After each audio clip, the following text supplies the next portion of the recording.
विधानसभा के इस महिपाल ग्राउंड में अंबेडकर जयंती के उपलक्ष्य में आयोजित इस कार्यक्रम में सभी सामाजिक संगठनों के पदाधिकारी एवं राजनीतिक पार्टी के समस्त पदाधिकारी आज ये जो कार्यक्रम है, और मेरा तो सुबह 9:30-10 बजे से ये चौथा पांचवा कार्यक्रम हो गया है। मैं सोच रहा था कि मैं पहुंच पाऊंगा कि नहीं पाऊंगा, लेकिन मेरी भी मंशा थी यहाँ आने की और आपकी भी इच्छा थी कि मैं यहाँ आऊं, और मेरी मंशा और आपकी इच्छा का संजोग बैठा और अंतिम कार्यक्रम की घड़ी में हम यहाँ पर पहुंचे। मेरी ओर से आप सभी को बाबा साहब अम्बेडकर जयंती पर खूब खूब शुभकामनाएं। आज ये जो दिन है, संचालक महोदय लक्ष्मण जी ने सही कहा कि आज के दिन ये जो शराब बिक्री का जो है, अन्य दिवसों पे सुखा दिवस रहता है तो आज के दिन भी बंद रहना चाहिए, क्योंकि इस देश को एक शानदार सबसे बड़ा ग्रंथ जो संविधान के रूप में देने का काम बाबा साहब ने किया। अगर इनके जन्म जयंती पे अगर ये बात नहीं मानती है सरकार, आज पार्लियामेंट में मैं एक हूं, अपने यहां से विधायक अपनी विचारधारा के 4 हैं, और हम हमारी ओर से प्रयास करेंगे। और मैं इस मंच से आश्वस्त करना चाहूंगा कि इस बात को पुरजोर तरीके से उठाया जाएगा और अवश्य आने वाले समय में यही नहीं पूरे देश के अंदर सुखा दिवस के रूप में मनाने का प्रयास रहेगा। आज पूर्व वक्ताओं ने सारी बातें बता दी होगी। हम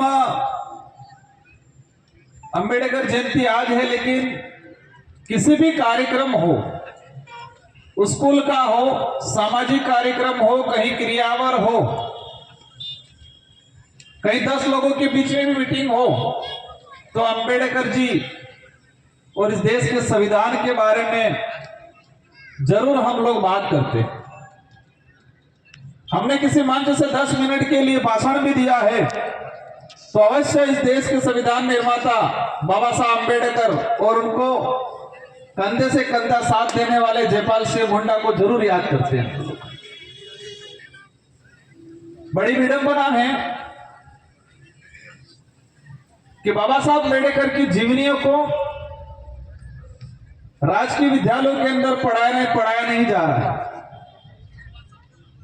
बाबा साहब भीमराव अम्बेडकर ही और इससे पहले भी इस देश के जो वास्तविक फ्रीडम फाइटर रहे हैं, जो महापुरुष रहे, जिन्होंने जान गंवाई है, जिस घटना में हजारों लोगों ने अपनी जान गंवाई है, उन घटनाओं को भी एनसीईआरटी की किताब हो या राजस्थान का पाठ्यक्रम उसमें नहीं पढ़ाया जा रहा। पढ़ा जाता है 2 से 3 लाइनों के अंदर। आज अपन सब बाबा साहब को लेके वक्तव्य दे रहे हैं, आप सब सुन रहे हो, लेकिन हम सब भी आ गए इसमें। और देश की आम जनता जो कभी स्कूल नहीं गया है, उस व्यक्ति को आज से 7-8 हजार साल पहले काल्पनिक एक बात पता है। स्कूल गया है उसको तो पता है, क्योंकि स्कूलों में पाठ्यक्रम में अधिकतर यही पढ़ाया जाता है। लेकिन जो कभी विद्यालय नहीं गया है, वो उसको भी 8000 साल पहले एक काल्पनिक बात जो 8000 साल पहले बताई जाती है, उसके बारे में एक घटना पता है, एक घटना दिमाग में सेट हो गया है। लेकिन बाबा साहब को 1925 से लगा के 1956 तक उनके साथ क्या हुआ, उस कालखंड के दौरान बाबा साहब ने क्या क्या एक्टिविटीज की, क्या क्या परेशानियां आई, शायद 70-80% को नहीं पता है। इनकी जीवनी के बारे में पढ़ते हैं मैंने भी पूरा नहीं पढ़ पाया हूं, लेकिन जो पढ़ा है उसमें एक जगह लिखा है कि जब वो बनारस में की मीटिंग को लेके जा रहे थे, सूट बूट पहन रखा था, और सूट बूट पहन रखा था। जब रेलवे स्टेशन से उतर के गए तो उस समय गांवों में या थोड़ा दूर जाने के लिए टेम्पो ऑटो रिक्शा नहीं हुआ करती थी, जीपे नहीं हुआ करती, उस समय तांगे चलते थे, घोड़े के तांगे या बैलगाड़ियां चला करती थी। तो तांगे वाले वहां पर आए तो कहा, आदमी तो लग रहा था सूट बूट में ऑफिसर, आज सूट बूट में दिख जाए तो भी ऑफिसर लगे, तो उस जमाने में सूट बूट में दिख रहे थे, स्वाभाविक ऑफिसर लगे। लेकिन वहां कानाफूसी शुरू हो गई कि ये वो अंबेडकर है, अछूत है। कानाफूसी शुरू हो गई कि वो अछूत है, और अंबेडकर जी को जो गंतव्य स्थान तक जाना था तो कोई तांगे वाला तैयार नहीं हुआ बिठाने के लिए। अंबेडकर जी ने रिक्वेस्ट किया, अब तब कोई बेचारा मजबूर होगा, उसने कहा मैं मेरा तांगा दे सकता हूं, लेकिन मैं इस तांगे पे बैठ के आपको नहीं ले जा सकता हूं, क्योंकि मैं अछूत हो जाऊंगा, मतलब छुआछूत वाली चीजें जो भावना थी। तो अंबेडकर जी ने और उनके साथ में जो साथी था उन्होंने कहा ठीक है हम चला लेंगे। उसने कहा कि मैं तांगा दूंगा, लेकिन मैं आपके साथ, आप मतलब मेरे साथ आपको बिठा के नहीं ले जा सकता हूं। तो अंबेडकर जी ने वो और उनके साथी ने कहा ठीक है हम लोग कर लेंगे, आप दूसरे तांगे से आ जाना। तो जब पहली बार कोई तांगे पे बैठाएगा, घोड़े को चलाएगा, तो वो चला पाएगा। उन्होंने प्रयास किया, वो गए।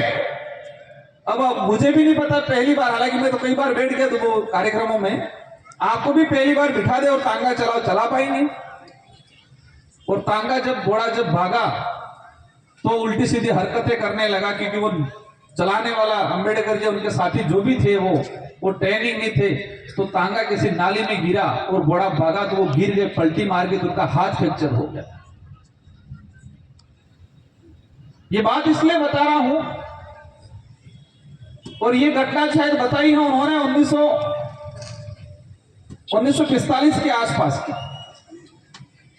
उस समय ये स्थिति बनी हुई थी, और आज बड़े दुख के साथ कहना पड़ रहा है कि हम सिर्फ जय भीम और अंबेडकर जी के नारे और उनकी तस्वीर तक सीमित रह गए हैं। इस देश का बहुजन इस सोच तक सीमित रह गया है, लेकिन वास्तविक इनका उद्देश्य क्या था? हम धर्मों में आपस में बैठ के लड़ने लग गए। एससी समुदाय के अंदर 4 कैटेगरियां बन गई, 5 कैटेगरियां बन गई। खटिक समाज अपने आप को अलग मानेगा, मेघवाल खटिक मेघवाल से ऊपर मानेगा, मेघवाल यादव से ऊपर मानेगा, यादव उससे ऊपर मानेगा।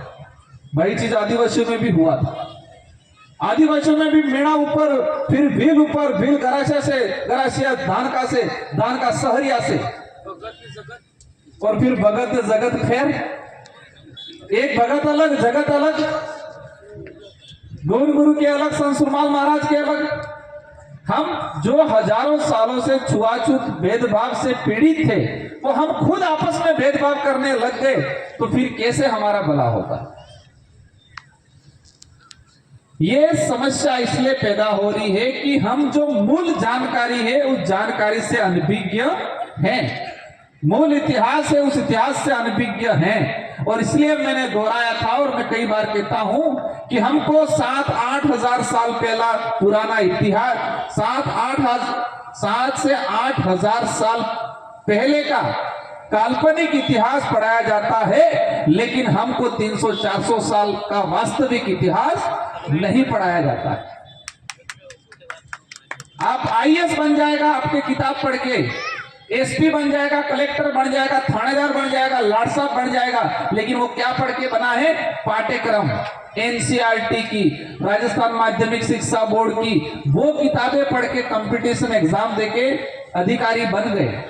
लेकिन उस कंपटीशन की एग्जाम में हमारा इतिहास तो वास्तविक पढ़ाया ही नहीं जा रहा है, और पढ़ाया नहीं जा रहा है। और आपके समुदाय से, हमारे समुदाय से, अपने समुदाय से वो अधिकारी बन जाएगा, लेकिन उसको पता ही नहीं है, और आपके जैसा कुछ समझाने जाएगा, रहने तू फालतू बातें मत कर। और सर कह रहे थे कि 11 आईएएस निकाले सर, 16 आईएएस उस समय। आज तो हजारों 700-800 आईएएस होंगे जिन वंचित बहुजनों के लिए, आदिवासियों के लिए, दलितों के लिए, पिछड़ों के लिए उन्होंने संघर्ष किया। उनको 8000 साल पहले काल्पनिक बात पता है, लेकिन बाबा साहब अम्बेडकर ने इनकी मृत्यु से 3 महीने पहले 3500 लोगों को इकट्ठा करके जो सभा की थी, इसके बारे में नहीं पता। बाबा साहब के साथ बनारस में जो घटना हुई उसके बारे में नहीं पता उसको। बाबा साहब को पहला चुनाव हराने का काम किया, किसने हराया वो नहीं पता है उनको। फिर वो अधिकारी, वो कर्मचारी, वो नेता कैसे सहयोग करेगा, कैसे इस विचारधारा को मानेगा। बाबा साहब ने दो पार्टियां बनाई थी, एक शायद मजदूर नेशनल पार्टी करके बनाई थी, एक अनुसूचित जाति पार्टी बनाई थी। वो पार्टी समुदाय को नेतृत्व देने के लिए बनाई थी, वंचित पीड़ितों को नेतृत्व देने के लिए बनाई थी, लेकिन उनके साथ हर वक्त धोखा हुआ, भेदभाव हुआ, अत्याचार हुआ। अब बड़ी विडंबना है कि हमारे कलेक्टर, हमारा इस वंचित वर्ग से जिनकी वजह से, बाबा साहब की वजह से जिनको रिजर्वेशन मिला, और रिजर्वेशन लेके जो अधिकारी कर्मचारी हमारे जैसे नेता बन गए, अब उनको यही नहीं पता है फिर वे कैसे लड़ेंगे आपके लिए। इसलिए अब सरकार नहीं चाहती है कि वास्तविक इतिहास पाठ्यक्रम में पढ़ाए। और अभी अभी जो 3-4 घटनाक्रम मेरे सामने आए, मैंने लोकसभा में जाने के बाद जो चीजें सामने आई कि एनसीईआरटी के अंदर पिछले 10 सालों में कई सब्जेक्ट, कई खंड को हटाया गया। वो कौन से विषय हटाए जो बहुजनों के लिए, दलितों के लिए, पिछड़ों के लिए, एसटी एससी के हित में जो बात थी, उनका जो वास्तविक इतिहास था, उस इतिहास को हटाने का काम किया। आज हमें नहीं पता है वो बात। उसका ताजा उदाहरण देख सकते हो, एक तथाकथित नेता उदयपुर के महोदय, उन्होंने खुद ने कहा कि मानगढ़ का इतिहास जो 10वीं की किताब में शायद वो है, उसको हटा देना चाहिए। इन्होंने बोला है, लेकिन उनके जैसे जैसे हजारों लोगों ने हमारे इतिहास को चुपचाप हटाने का काम किया है। और मैं खंगाल रहा हूं कि पिछले 10 सालों के अंदर एनसीईआरटी के अंदर कितना फेरबदल हुआ, कितने सब्जेक्ट को, कितने पाठ्यक्रम, कितने पाठ को हटाया गया। और आपने कलेक्शन कर रहा हूं, और मैं 100% दावे के साथ कह रहा हूं कि जो वैज्ञानिक दृष्टिकोण वाली चीजें थी, जो संविधान से जुड़ी हुई चीजें थी, जो देश का वास्तविक इतिहास से जुड़ी हुई चीजें थी, जो दलित, पिछड़ा, वंचित, आदिवासी, एससी एसटी की जो चीजें थी, उन वस्तुओं को हटाने, उन सब्जेक्टों को हटाने का काम किया। अब वो किताब में जाएगी नहीं, हमारा बच्चा पढ़ेगा ही नहीं, फिर पढ़ेगा ही नहीं तो बाबा साहब के विचार कैसे आएंगे? क्योंकि बाबा साहब को वो ज्यादा जान भी नहीं पाएगा। अब करना क्या, इन समस्या का समाधान क्या है? पहला समाधान यह है कि आपकी हिस्सेदारी सरकार में होनी चाहिए, या फिर आप मजबूत विपक्ष के रूप में काम करें देश लेवल पे।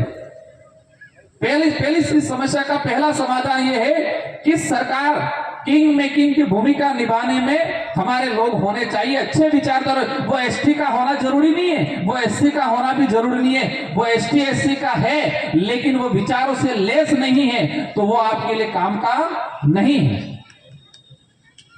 47 एसटी की रिजर्व, एससी की इस तरह से कुछ अनरिजर्व, लगभग 150 के आसपास सांसद जा रहे हैं वंचित वर्ग के।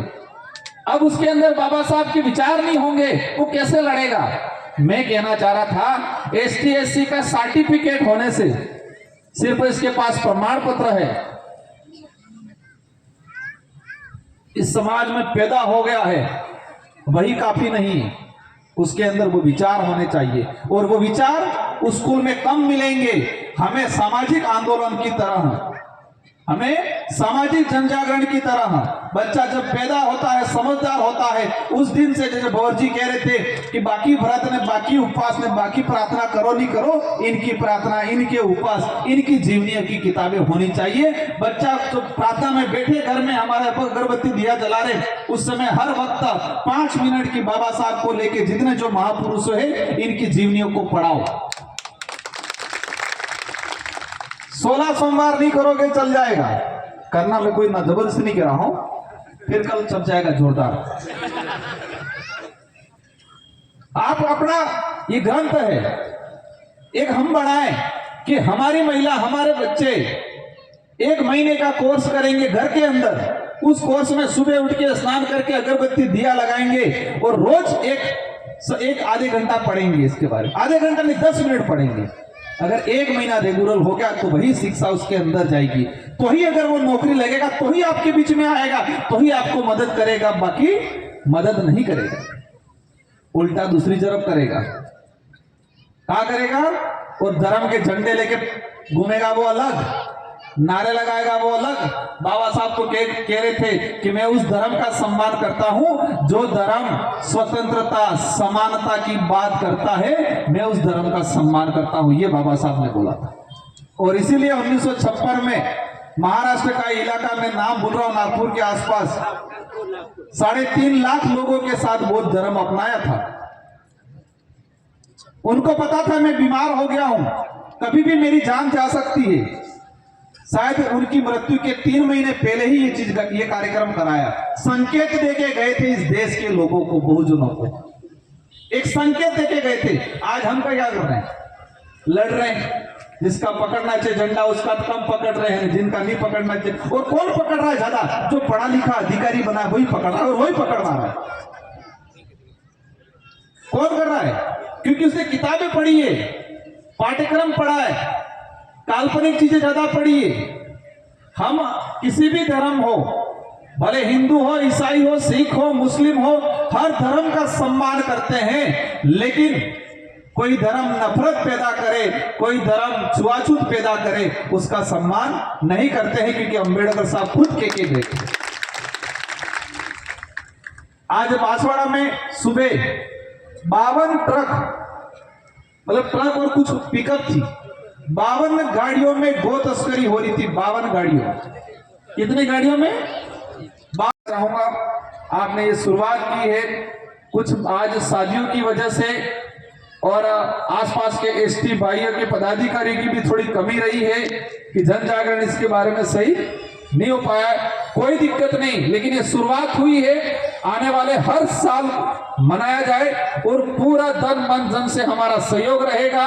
और धूमधाम तरीके से जब हमने विश्व आदिवासी दिवस की शुरुआत की थी, क्योंकि आज आप कोई मनोबल मत तोड़ना अपने आप। विश्व आदिवासी दिवस की शुरुआत पहले से चल रही थी, 10 लोग 20 लोग बावर्जी कांतिभाई ये सब मनाते थे। हम 2015 में मनाने गए वागड़ वाटिका में, उस समय 10-15 जने थे। 2016 के अंदर कॉलेज वाले लड़के जुड़े तो हमने बावर्जी बोध गए थे, शायद झारखंड के, और हम कलेक्टर के परमिशन लेने गए तो कलेक्टर ने डांट के निकाल दिया, कोई यहाँ कार्यक्रम नहीं मनाने देंगे। हमने लक्ष्मण मैदान मांगा, एक जगह मांगी, नहीं दी। हमने वागड़ वाटिका के लिए कहा, बात फीस बता दी ज्यादा और नहीं दी। हमने पुलिस ग्राउंड कहा, स्पोर्ट कॉम्प्लेक्स कहा, नहीं कहा। फिर एक निजी व्यक्ति रामनगर में कोटेड साहब, आप सब जानते होंगे, बाप सबसे जुड़े हुए सोमालाल जी कोटेड, उन्होंने कहा कि मेरे घर पे मनाओ। तो उनके घर पे जाके उनका जो आगे जो गार्डन था वहां पर विश्व आदिवासी दिवस मनाया। लेकिन ये कारवा इतना जुड़ता गया तो 2 साल बाद डूंगरपुर जिला ब्लॉक हो गया और कलेक्टर एसपी दोनों को 3-2.5 किलोमीटर पैदल चल के हमारे बीच में आना पड़ा और सरकार को मजबूर होना पड़ा और राजकीय अवकाश घोषित हुआ। तो यही आने वाले शायद अगले साल शायद ये महिपाल ग्राउंड में जगह नहीं मिलेगी। और इस कार्यक्रम को इतना हर्षोल्लास से हर साल आयोजन करना है कि समुदाय में जागृति आए और ये पूरा सागवाड़ा ब्लॉक हो और एक धूमधाम तरीके से और पूरे देश में मैसेज जाए। इन्हीं शुभकामनाओं के साथ आप सबको धन्यवाद, आभार। जय जोहार, जय भीम, जय संविधान, जय वीर प्रदेश। Subscribe now and press the bell icon. Never miss an update.